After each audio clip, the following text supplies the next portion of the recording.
very beginnings, how you got into tourism, how you got to where you are now. All right, so I'm a local girl born in Soweto, in the township of Soweto. So brought and bred and from Johannesburg, South Africa, and went to school in at Bryanston Primary. And well, it was public schools then, but it was good multiracial schools. I was fortunate to be able to go to those schools. With my mother working in the area, it was easy for her to commute us with my siblings. And from school, went into high school, and also went to varsity and started studying, in fact, a different career path. Interestingly enough, I started doing BSc in information systems, so went into IT. And then after completing the 3-year degree, I then was supposed to go into now my internship and start applying into that career path. But I landed in hospitality. So I started my first job at Sun. Then it was called Holiday Inn at the airport, and starting off at front desk. So really starting right from the bottom, from front desk, and worked my way up. So also moving into events. So also ended up at Sandton Convention Center. And then moving from there, got into sales, and from sales never really looked back. So that's really how I got into the industry, starting from front desk office to where I am, and really fell in love with sales, and the rest has been history. So where I'm working at the moment, I am working at Bond Hotels. I am the group sales director for Bond Hotels. I have been with Bond Hotels now just for over 2 years, 2.5 years. And previous to that, I was working for a hotel group called African Sun, where I was headhunted. I was headhunted from there, leaving Sun 2010, which I think was a very good foundation for me to start the industry and learning the market and learning the ropes.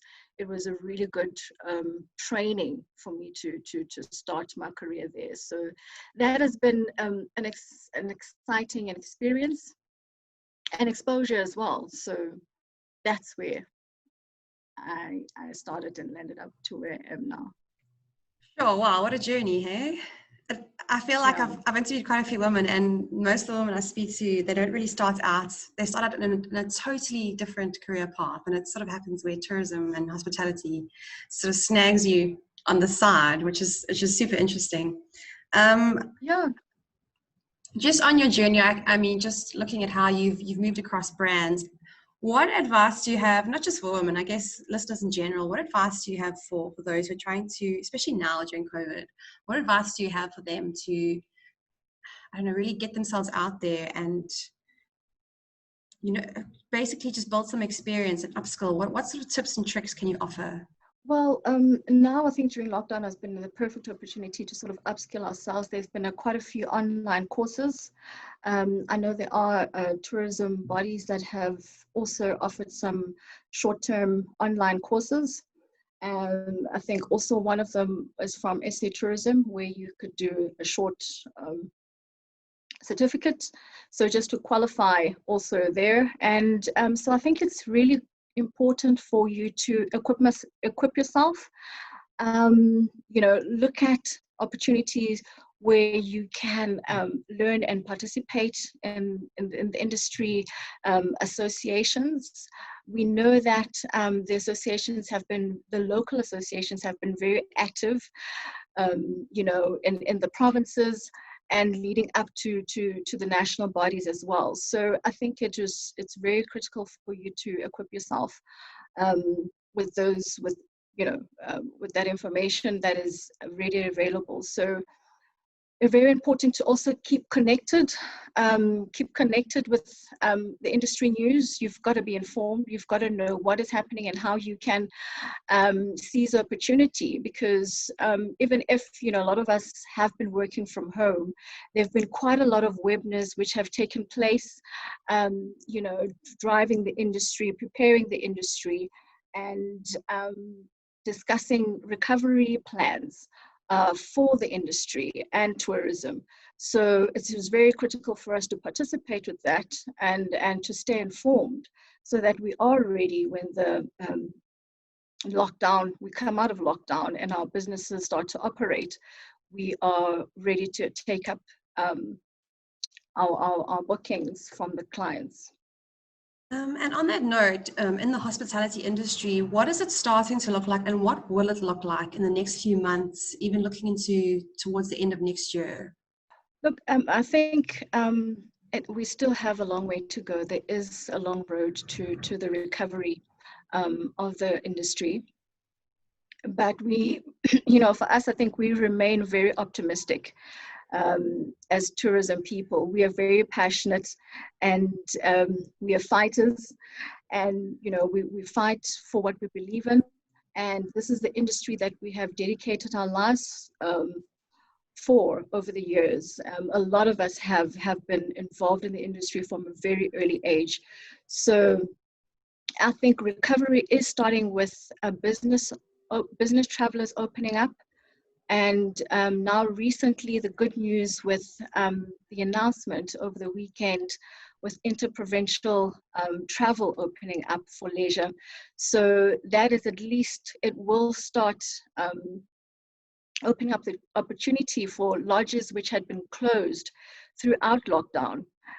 So that's going to be the local travel that we're going to depend on for the next foreseeable future, in fact, for the next couple of months, because I don't foresee international travel picking up until March, possibly 2021.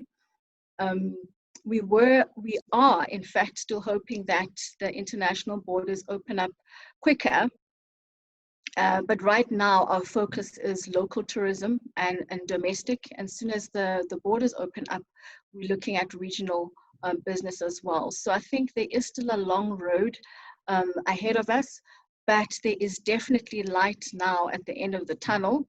And I think as we work together as an industry and offer competitive packages, create value, make sure that our properties are ready to welcome back our guests, that our protocols are completely in place and adhered to. I think we've had a lot of time over the last couple of months to make sure that all the health and safety protocols are put in place in our properties as we begin to open up and have opened up for travel.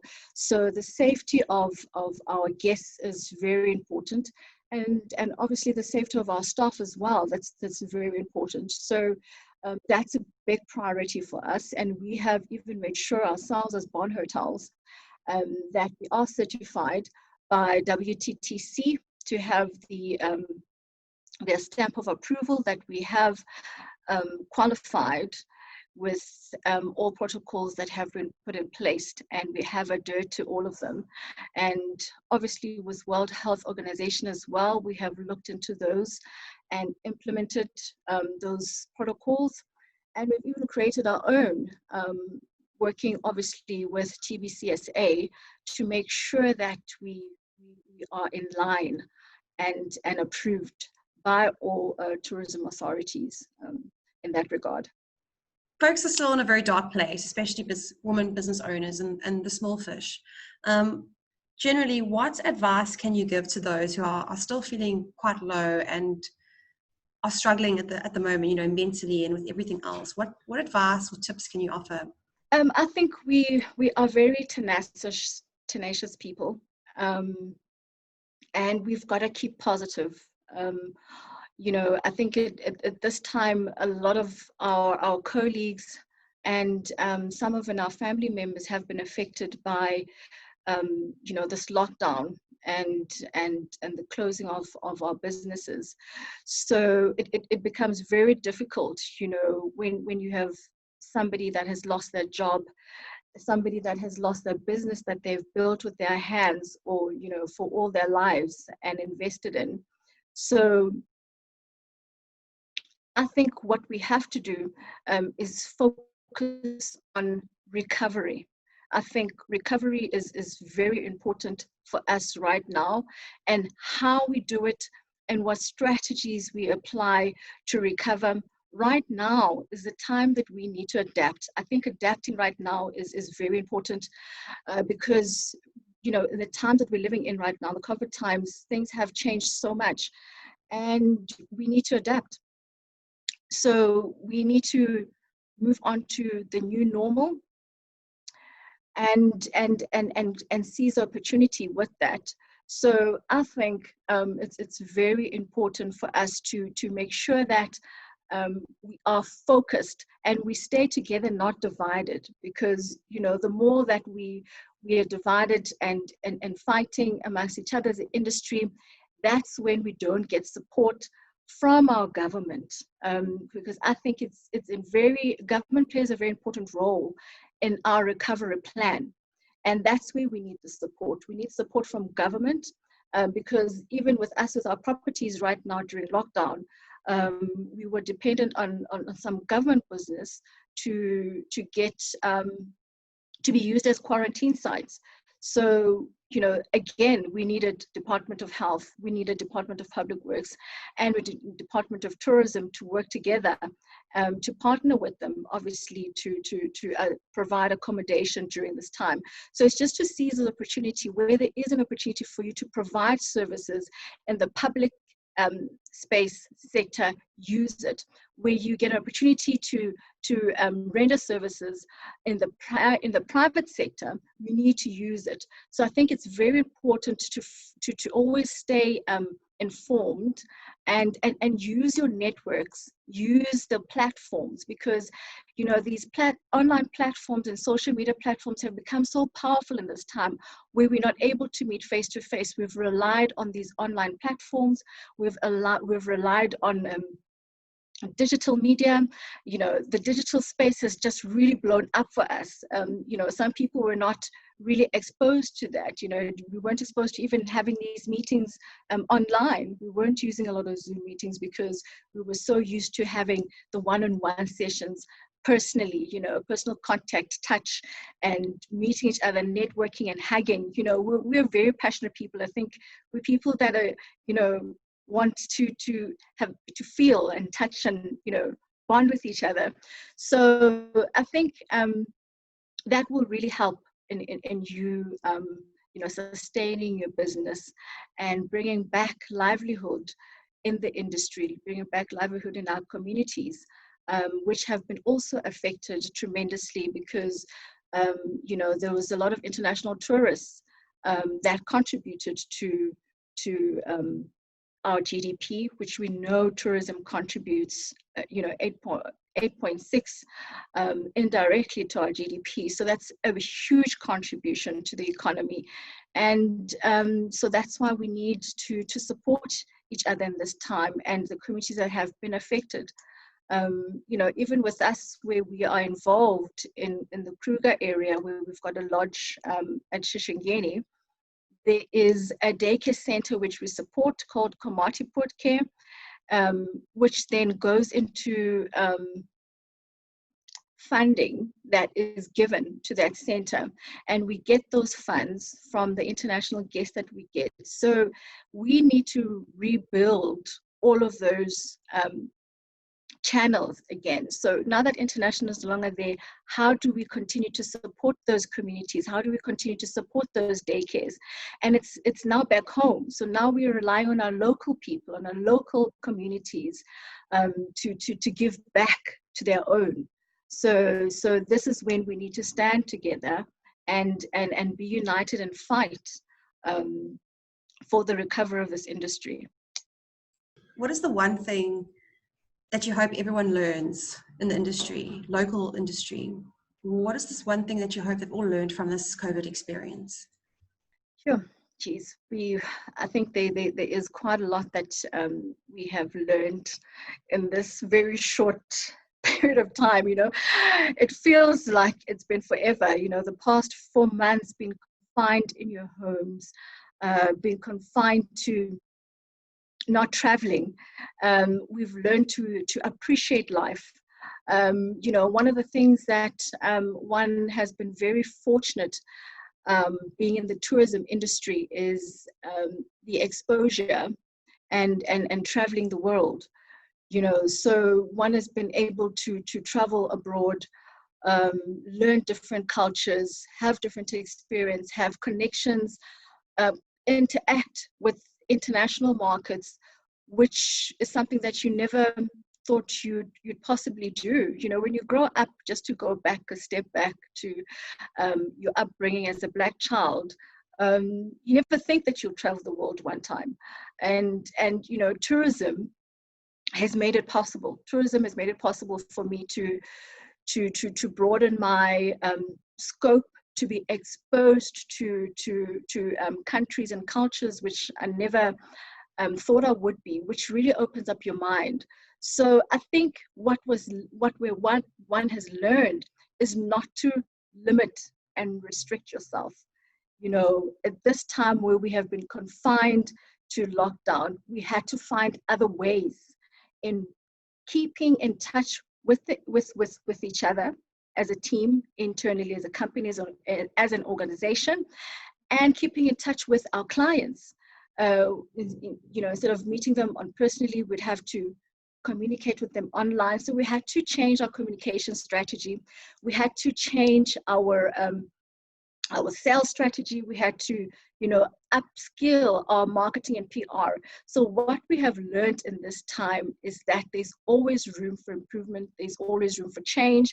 There's always room for adapting and innovation. People have come up with very innovative ways to provide services where their hotels are closed. They've provided handymans. The maintenance guy would go in and do handiwork to the local communities, where housekeepers can no longer work in their hotels. They have done laundry for the local community. So it's just adapting. One thing that we've learned is to adapt very quick. And, as an industry, I think we have done that very well. And our perseverance. I think one thing that we have shown as an industry is that we persevere. We persevere and we fight for what we believe in. So, it's just been incredible watching the whole change and how the industry has come together so much in this time, where we depended on one another and we thrived on one another's experience and encourage and all of that. So I think that's been a very good learning curve for us, and just to show that we can rise above it. And I'm quite confident that we still have very positive outlook to further recover the industry and sell our country again, because I think we all, are ambassadors of the country. We love our country and we sell our country with pride. When we go out there to the market, we sell our country with pride as South Africans. So we love our people, we love our country. We have one of the most beautiful countries in the world, which we pride ourselves with. And we've continued to do that throughout lockdown. So our light was never dimmed. Our light kept on shining. And that's what I love about our industry, our passion, our positivity and energy. It just keeps you going. It fires you up. There's just that fire that you wake up in the morning and thrive to actually make a change in the industry and make a change in tourism.